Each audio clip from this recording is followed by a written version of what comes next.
Hello mga lalab, for today's video mga lalab, nagluto dahil taog udong mga lalab.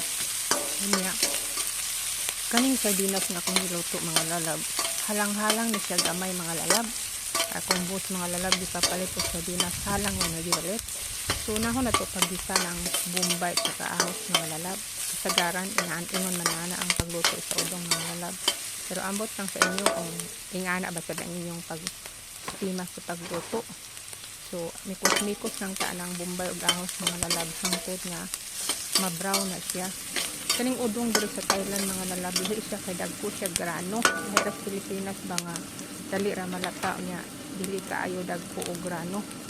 So, mao na siya mga lalab, ako nang gibutangan og fish cubes, kanang broth cubes nga fish ang flavor mga lalab. Kay isda magyapon ning sardinas mga lalab. So ato nang ilunod ang atong sardinas mga lalab. Kanang sardinas akong ilunod mga lalab, sobra na namin gabi nga open sa tuglaing pan mga lalab na lagi sa pan. So sulas sa kaay mga lalab, medium ang hanggang sa mga lalab mao nga naglisod ba ng mga lalab, kadi iya pagdidid og halang sardinas no akong ginagamit diya sa una da sa Pilipinas. So kana biya yung green sardines o so mantanhin mo mga lalab mao man nagipalit sa kong boss mga lalab unya nagpabukal ko gini tubig mga lalab arong dali na lang mubukal ang ato ang giluto dira. So atong sardinas sabaw sa sardinas na nasalata mga lalab akong gibutangan init tubig kay arong matilok gid ang sauce sa lata. So akong giad-unan og tubig mga lalab arong dali ra kaayo kay kung bugnaw nga tubig atong ibutang dugay man ta mahuman. So unahon ginaaw ato yung paningkamutan nga atong ibutang nga tubig init tubig. So gilunuran na nakog patula mga lalab. Ya naman ta ko sikwa mga lalab nga gulang naman nga ako ang gilunod sa dagkatong bombay nga dagko nga pagka-slice bitaw mga lalab. Sa karon mga lalab lami unsa mga lalab og na sibuyas dahon pero wala man siya kapalit og sibuyas dahon. Ako gani siyang gitugon kapalit og sibuyas dahon. Wa man siya kapalit. So nibukal na siya mga lalab. So ato nang ilunod ng atong udong. Bisan ningani ning udong nga mga lalab, lami man gyapon siya lasa mga lalab. Ang problema lang kay dugay kay siya malata. Lahi ra sa udong sa Pilipinas ba nga naglunod nimo 5 minutes after lata na ng udong. Pero kani mga lalab dugay kaayo malata mga lalab, almost siguro mga 10 minutes pa na nato kay ako ganing gi testingan og kaon no, crispyhon kay siya nga udong mura siya kanton ba mga lalab. Pero wala may lain nga mao man ang gidala nga udong. So ato na lang ginang lutuon. So ato lang nang pasagdan mga lalab hangtod malata na ng udong. So medyo lata-lata na siya mga lalab. So ako na sang gitimplahan og gamay nga panimpla mga lalab nga mura siya ajinomoto ba mga lalab. Pero dili gud siya ajinomoto, mura lang. So kay hubas man mga lalab ako na sang gidugangan og tubig kay balo man mo basta udong, miswa, bihon dali kay na mo absorb sa tubig, kinahanglan og dugang tubig.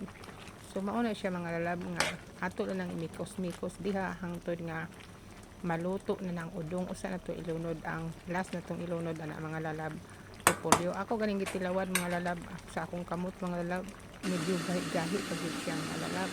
So ato na nang pasagdan mga lalab nga medyo malata-lata siya. Usa na to ilunod ng repolyo. So ana mga lalab ako nang gilunod ang repolyo kay medyo lata naman siya. So unsa na itong dugayan ato na nang ilunod ng atong repolyo. Kami gid ba mga lalab kung magluto tag udong bitaw mga lalab lagi sibuyas dahon. Importante gid ang sibuyas dahon mga lalab kay kumot magud siya. Bahalag walay siling asal basta nalay sibuyas dahon.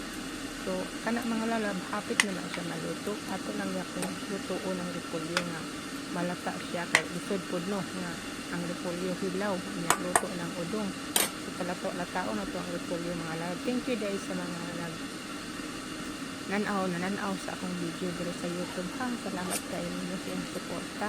Kung nagustuhan niyo ang ako ang giluto karong adlaw ato aning sudan para panudto udong nga may sardinas.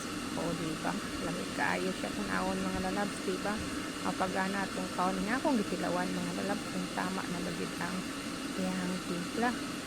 Tilaw na ko mga lalab medyo kanang isay tawag ana kanang parat-parat lang siya gamay dito mga lalab, pero okay naman gyapon mga lalab sa parat-parat nga ron lami linaw ng parat-parat ay nahilig man gitag parat-parat no. So akong gidugangan pag gyapon og panimpla mga lalab kay mura man siya parat nga way lasa mga lalab sa akong gidugangan og panimpla mga lalab kay kuman ana mga lalab ako man ang punag tubig aron muda ubay-ubay ang iyang tubig ba. Oo. So once again salamat sa inyong suporta diha sa inyong pag view sa ako ang upload nga video diri sa YouTube. Daghang kayong salamat mga lalab. Luto naman na siya mga lalab. Thank you for watching mga lalab.